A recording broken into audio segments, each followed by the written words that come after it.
L'abastiment agroecològic fa referència a la producció, la distribució i el consum d'aliments de proximitat i de temporada que han estat produïts segons criteris de sostenibilitat ambiental, situant la sobirania alimentària al centre i evitant, per tant, el malbaratament alimentari i prioritzant circuits de comercialització curta. La proposta d'abastiment agroecològic per l'associacionisme educatiu parteix de la campanya d'abastiment agroecològic engegada per Arran de Terra i Pam a Pam durant la crisi de la Covid-19 i el que pretén fer és proposar un protocol d'abastiment per a les entitats, perquè esplais, agrupaments i casals de joves es proveeixin d'aliments agroecològics durant les seves activitats. La proposta es concreta en 3 línies d'acció. La primera, l'abastiment de producte fresc, com pot ser fruita i verdura, durant les activitats i producte que sigui de la zona. La segona línia, l'abastiment de producte no fresc, com llegums o cereals, abans de realitzar l'activitat.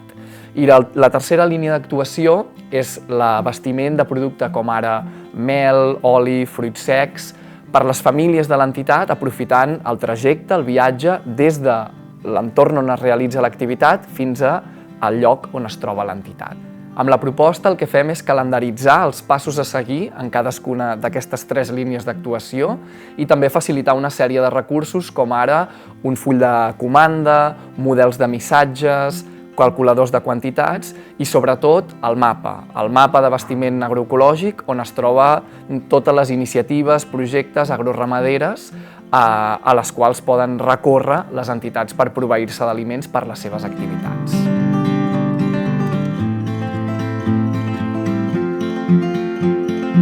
Intentem comprar a llocs de proximitat del poble, sobretot tema de fruites i verdures o l'embotit i la carn, i també a llocs de proximitat per intentar tenir la mínima petjada a nivell de contaminació.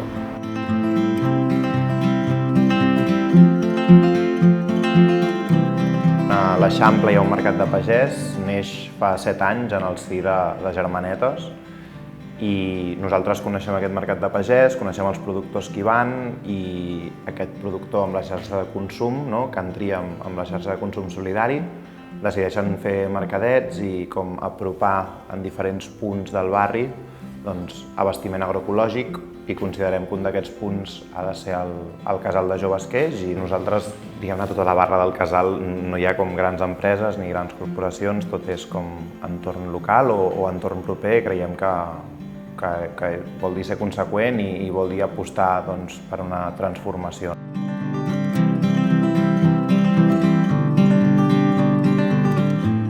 El MOB és una entitat de lleure educatiu, per tant el que procurem és que tots els recursos que utilitzem per fer la nostra feina siguin el més sostenibles possible. Per tant, quan marxem d'excursions demanem que els infants es portin el seu tàper i en la mesura del possible,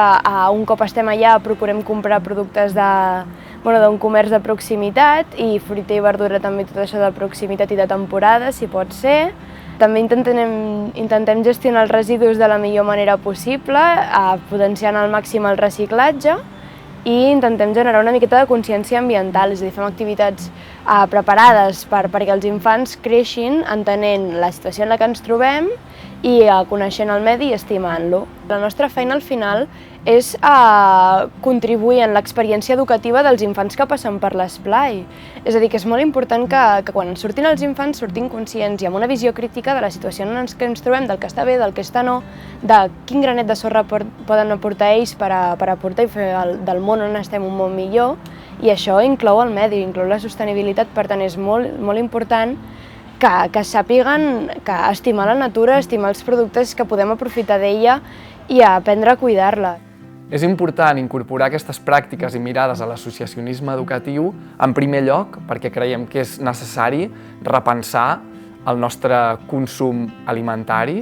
i tenir en compte quina és la petjada ecològica que estem tenint. Al fer-ho, creiem que podem generar tota mena de canvis en la manera com ens relacionem entre nosaltres, en l'entorn, corresponsabilitzar-nos amb les productores, implicar a les famílies, joves, infants de l'entitat i tot això caminant cap a una transició en el nostre model de consum alimentari perquè sigui més just, més responsable i més transformador.